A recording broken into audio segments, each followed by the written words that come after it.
사화에서는 정년이가 엄마가 소리꾼이었다는 사실을 알게 되었는데요. 그 이유에 대해서 자세히 말하지는 않았지만 그 소리로 인해 상처를 받았다는 걸 알게 되었죠. 강소복을 찾은 채공선은 정년이를 데리고 가겠다고 말했는데요. 하지만 강소복은 정년이 스스로 그만두겠다고 말하지 않는 이상 보내지 않겠다고 했죠. 정년이는 채공선의 만류에도 불구하고 소리를 계속하겠다는 자신의 의지를 굽히지 않았는데요. 그런데 문제는 의외의 부분에서 터지고 말았죠. 바로 정년이 다방에서 노래한 사실을 강소복이 알아버린 것입니다. 국극단에서는 연구생들이 외부에서 돈을 받고 소리하는 것을 일체 금하고 있는데요. 이는 국극에 대한 일부 좋지 않은 시선과 국극단 이미지가 손상되는 걸 막기 위한 차원에서였죠. 강소복은 룰은 지켜야 하기에 정년이를 국극단에서 끝내 내보냈는데요. 오갈 데 없는 정년이로서는 난감하기만 할 뿐입니다.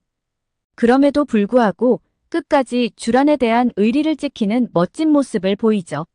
문옥경은 정년이가 쫓겨난 사실에 대해 몹시 안타까워하는데요.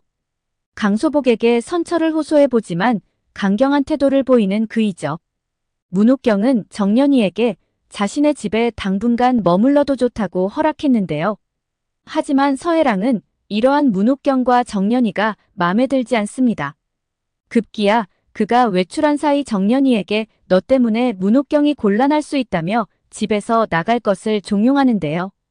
자신 때문에 곤란할 수 있는 문옥경의 입장을 생각해 집을 나옵니다. 집 나오면 개고생이라는 말이 참 실감나는 정년이의 하루인데요. 배가 고픈 정년이는 찐빵을 먹게 되죠. 그런데 이게 어찌 된 일일까요? 분명 방금 전까지 있었던 돈이 사라진 것인데요.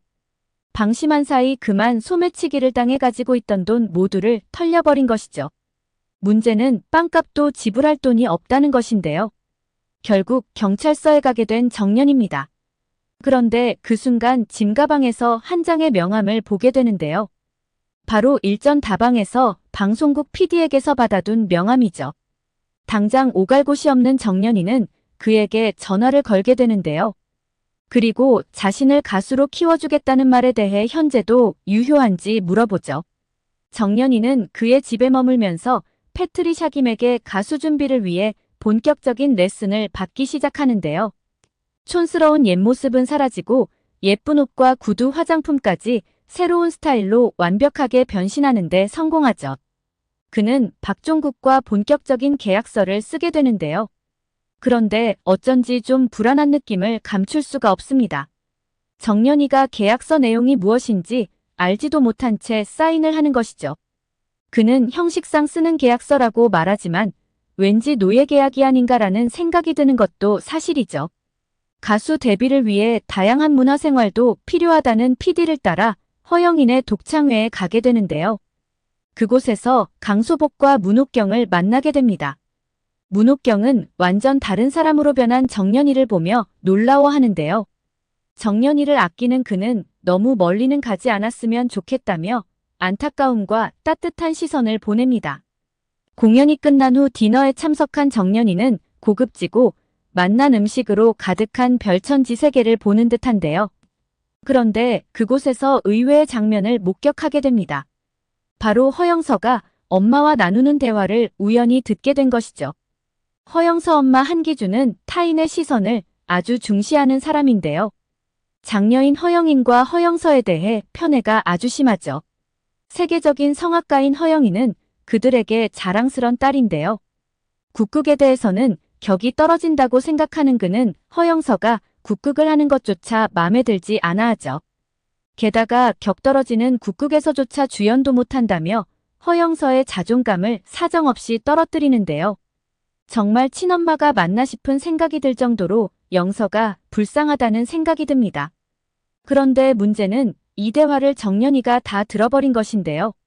물론 정년이가 들으려고 해서 들은 것은 아니지만 자존심 강한 영서 입장에서는 몹시 불쾌할 뿐입니다.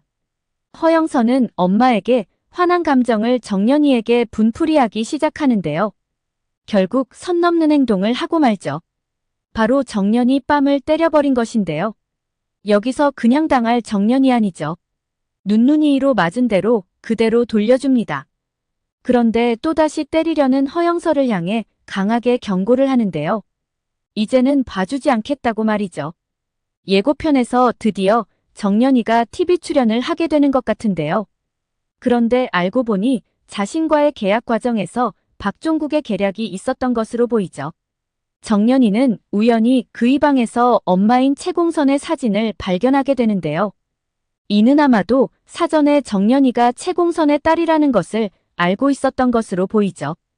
그가 정연이에게 고향에 대해서 물어본 적이 있었는데요.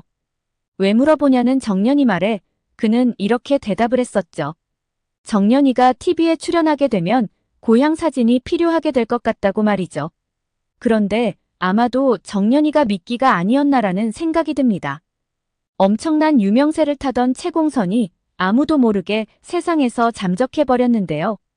그가 다시 세상에 나온다고 하면 그 자체로도 엄청난 이슈가 되는 것이죠.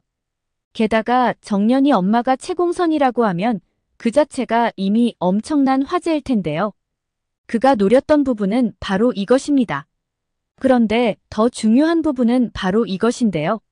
정연이가 다방에서 일하고 있다는 사실을 강소복에게 제보한 사람이 바로 박종국 PD였다는 사실입니다.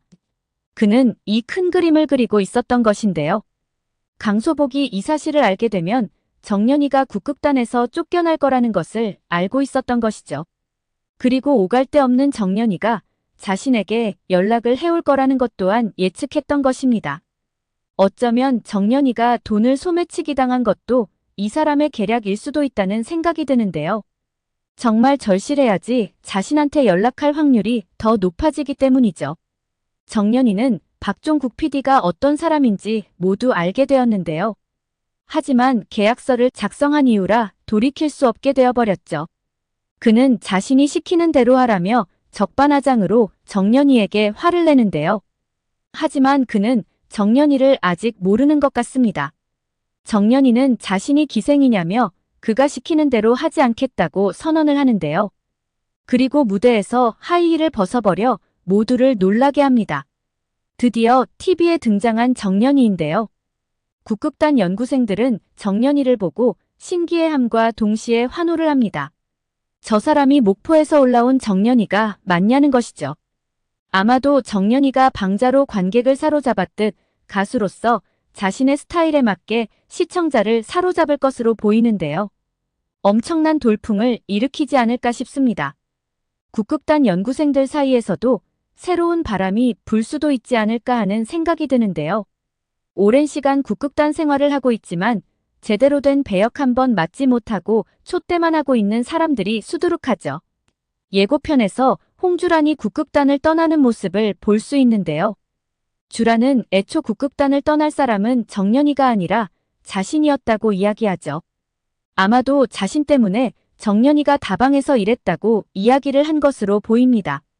인물 소개란에 보면 주란이도 새로운 선택을 한다고 되어 있는데요. 어쩌면 주란이도 정연이와 함께 가수로 전향을 하지 않을까 싶죠. 두 사람은 끝까지 소리를 함께 하겠다고 맹세를 했었는데요. 결국 국극단이 아니라 가수로 쭉 함께하는 것도 좋을 것 같다는 생각이 듭니다. 그런데 어쩌면 방송을 보게 된 강소복이 정인이를 다시 데리고 오고 싶어 할 것 같다는 생각이 드는데요. 게다가 주란이 정연이가 다방에서 일한 것이 자신 때문이라고 다 고백을 한 것으로 보이죠. 한마디로 정연이는 실력과 인성 모두를 갖춘 아이이죠. 문제는 위약금이 될 텐데요. 어쩌면 문옥경과 상의한 강소복이 위약금을 해결하고 다시 데리고 오지 않을까 싶습니다. 오늘 영상은 여기까지입니다. 구독, 좋아요는 언제나 제게 큰 힘이 됩니다.